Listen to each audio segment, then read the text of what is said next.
Na UFRJ em vídeo dessa semana você vai ver. Direto de Brasília, o jornalista Eduardo Castro fala sobre TV pública. Conheça um pouco mais do Museu Nacional, um dos maiores acervos arqueológicos e antropológicos das Américas. Militares do Exército se integram a alunos da EBA para fazer curso de restauração em madeira. Escritório de Práticas Jurídicas da UFRJ oferece serviços gratuitos à população. Confira o que vai acontecer na universidade essa semana com as dicas do Circuito UFRJ. Agora, na UFRJ em vídeo.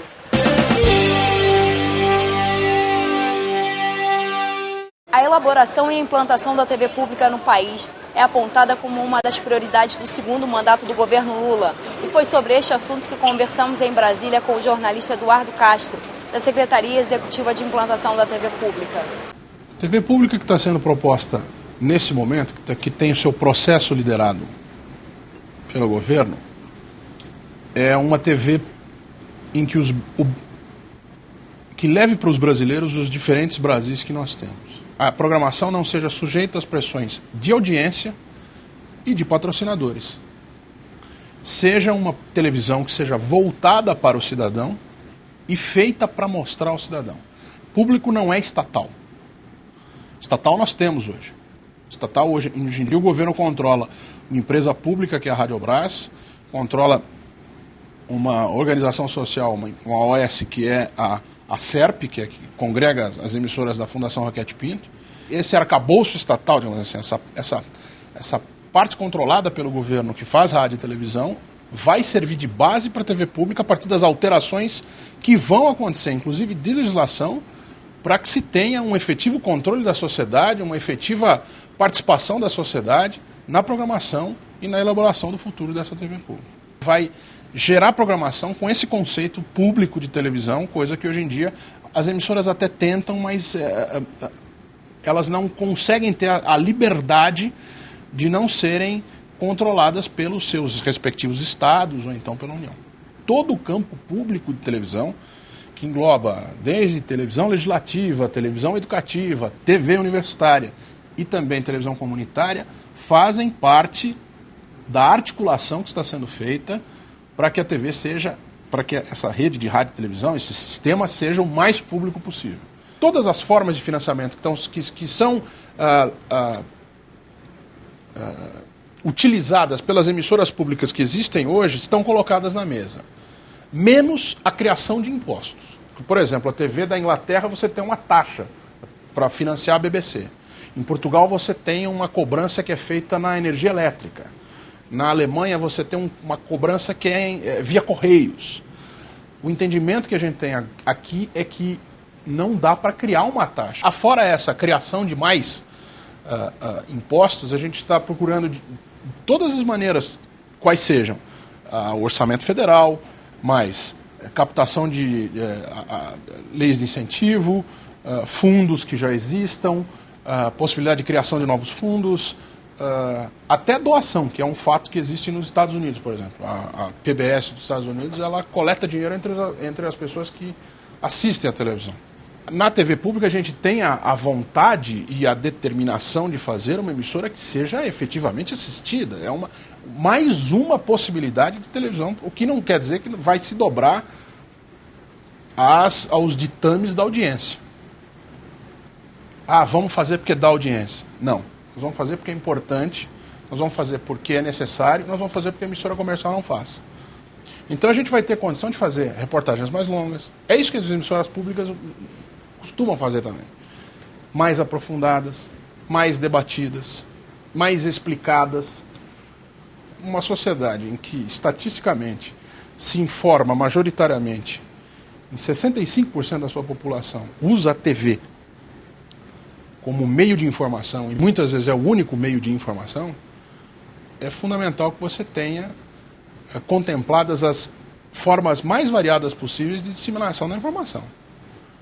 Se nós temos na nossa Constituição lá a especificação que deveremos ter no campo da comunicação social o privado, o estatal e o público, já desde 88, que pelo menos desde 88, que se está faltando esse contrabalanço, que se está faltando essa parte importante, tão importante que já está lá especificada e pedida há muito tempo na nossa comunicação. O tempo é o tempo, né? O tempo colocado é o tempo posto e é o tempo que as coisas vão se fazendo e se colocando. Mas já dava para ter TV pública há bem mais tempo.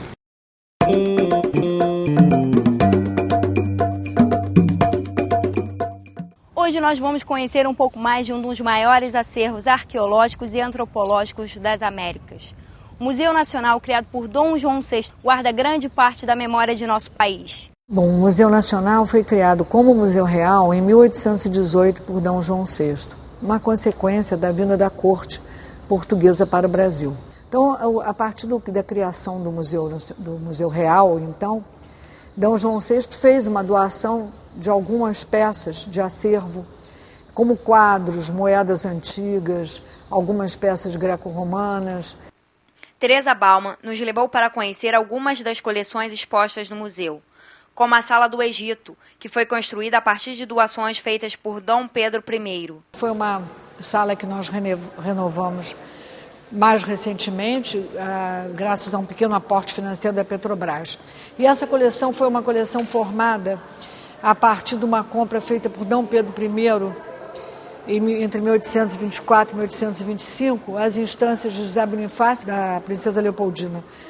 E é uma coleção composta de múmias, estelas funerárias, sarcófagos, material de faiança, material de metal, material lítico. Esse manto de plumas, chamado manto Owen, é um manto raríssimo. Esse manto ele foi doado a Dom Pedro I pelo último rei das Ilhas Sanduíche, que hoje se chama Havaí. Ela lembrou ainda da contribuição de Dom Pedro II e apoio de presidentes aos acervos do Museu Nacional. Durante o reinado de Dom Pedro II, durante o Segundo Império, ele teve um incentivo das exposições nacionais e as exposições internacionais. E essas exposições nacionais tinham esse objetivo de reunir, eram exposições temporárias que reuniam todos os espécimes de fauna, de flora, de indígena, arqueológico, aqui no Rio de Janeiro, para que o público pudesse visitar. E passa a ser Museu Imperial, com Dom Pedro II, e posteriormente vai ser o Museu Nacional.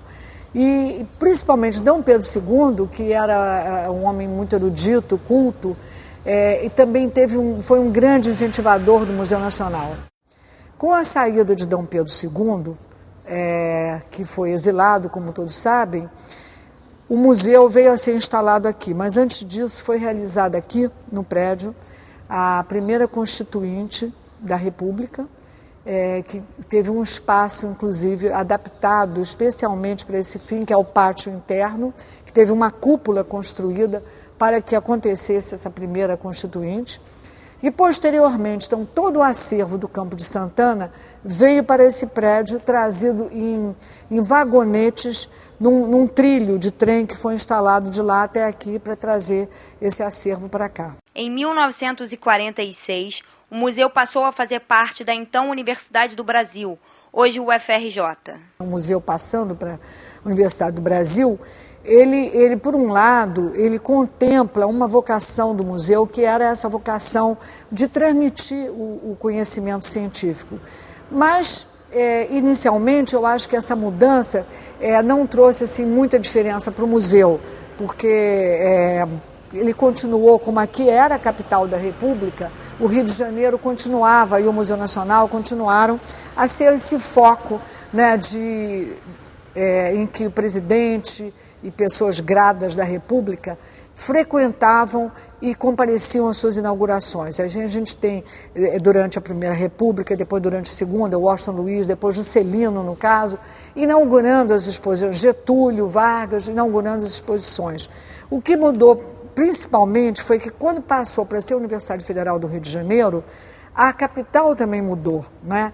E eu acho que isso, então, esse foco do museu, como Museu Nacional, que é o museu mais importante do país, o mais antigo, o maior, e o que representa a identidade mesmo do Brasil, na sua Constituição e também não só na sua Constituição política, mas na sua Constituição de acervo, ele mudou por causa disso, porque passando a ser quase que encarado como um museu de universidade, ele deixou de ser objeto de preocupação, de incentivo, de dinheiro mesmo, de aporte de verbas durante muito tempo, né?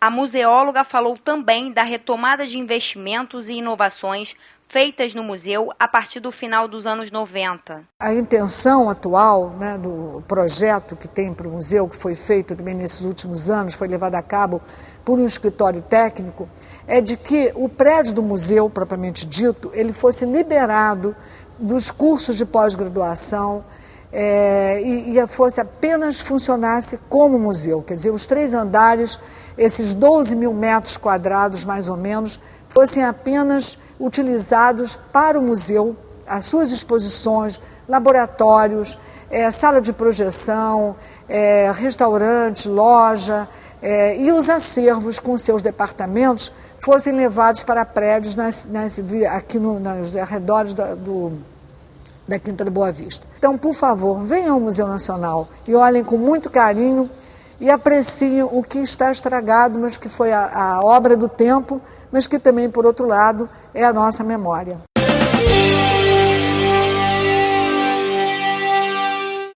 Por questões de segurança, as imagens da Igreja Bom Jesus da Coluna foram trazidas para o Forte de Copacabana em 1997. Elas começaram a ser restauradas no início de 2006, depois de firmado um convênio entre a Escola de Belas Artes da UFRJ e a Fundação Cultural do Exército Brasileiro, com patrocínio do BNDES através da Lei Rouanet. Essas peças estão aqui na fortificação, no Forte de Copacabana, há mais de 10 anos. Elas foram trazidas para cá como uma medida de segurança, para que elas pudessem ser preservadas, porque a igreja estava em péssimo estado de conservação desde então. Uma vez trazidas para cá, elas ficaram em condições de segurança para que pudessem um dia serem restauradas. Em 2005, através desse projeto da FUNSEB, isso foi viável.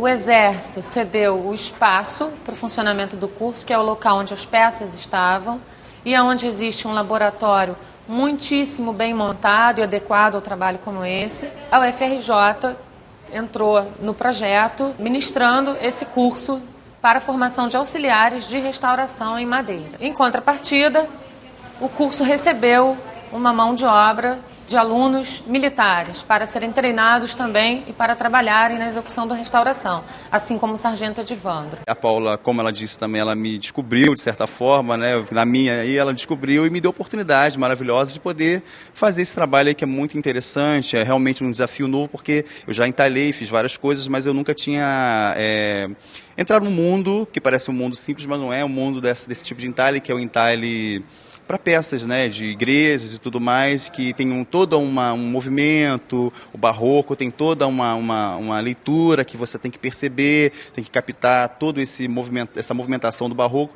para poder fazer um trabalho adequado, né? Eu acho que a gente conseguiu chegar lá. Essa mão de obra militar para mim foi uma grata surpresa, porque acredito eu que o fato deles terem na formação deles como militares a questão da disciplina como um fator muito forte, isso foi muito favorável para o nosso trabalho aqui. Cada peça tem um grau de dificuldade, isso não precisa nem dizer que você vai observar, né?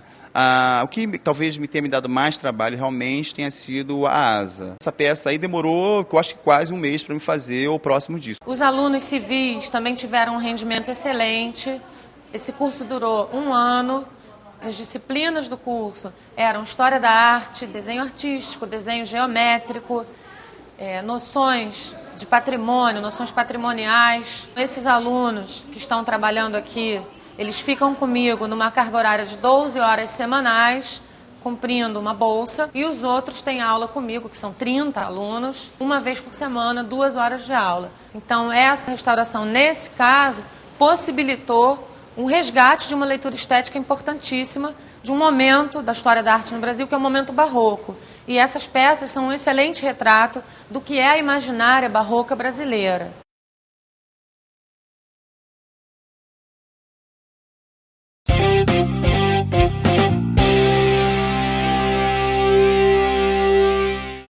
O Escritório de Prática Jurídica da UFRJ oferece aos alunos da Faculdade Nacional de Direito a oportunidade de praticar os conhecimentos adquiridos em sala de aula. Coordenado por 5 professores, os cerca de 400 alunos prestam serviços jurídicos à comunidade carente de recursos financeiros. O escritório modelo encaminha à justiça causas cíveis, trabalhistas e penais. A maior parte dos processos abertos pela unidade são de família. São casos de separação, investigação de paternidade e divisão de bens. Segundo o professor Roberto Litrento, cerca de 30 pessoas são atendidas por mês. O nosso serviço ele se destina a essa população mais humilde e também o preparo dos alunos. O escritório modelo ele não atua numa área específica, ele atua na área trabalhista, na área civil, na área penal. Entendeu? E isso aí realmente é um desenvolvimento até posterior para quem está iniciando e para quem está terminando também, né? O atendimento ao público é feito de segunda a sexta, das 9 da manhã à 1 da tarde, na rua Moncorvo Filho, número 8, Centro.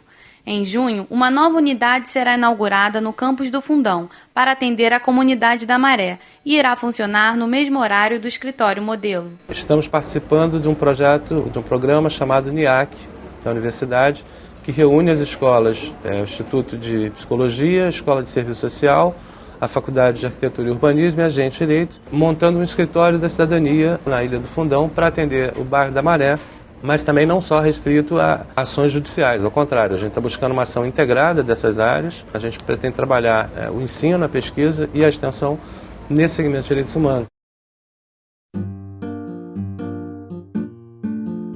No dia 31 de maio é comemorado o Dia Mundial Sem Tabaco. Em homenagem a essa data, o Hospital Universitário Clementino Fraga Filho cedia a 3ª Jornada Interdisciplinar de Tabagismo e o 1º Simpósio Médico Atualização Terapêutica em Tabagismo. As atividades começam às 8h30 da manhã e as inscrições podem ser feitas por e-mail ou telefone.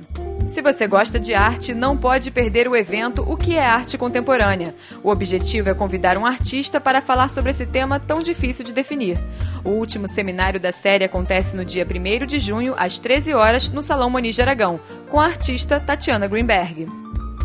O Seminário Internacional Constituição do Comum, Comunicação e Cultura na Cidade acontece de 28 de maio a 1º de junho na Escola de Comunicação. O evento contará com especialistas brasileiros e estrangeiros que discutirão temas como a diversidade de produções culturais espalhadas pela cidade. Os debates acontecem no auditório do CFCH, no campus da Praia Vermelha. A entrada é franca.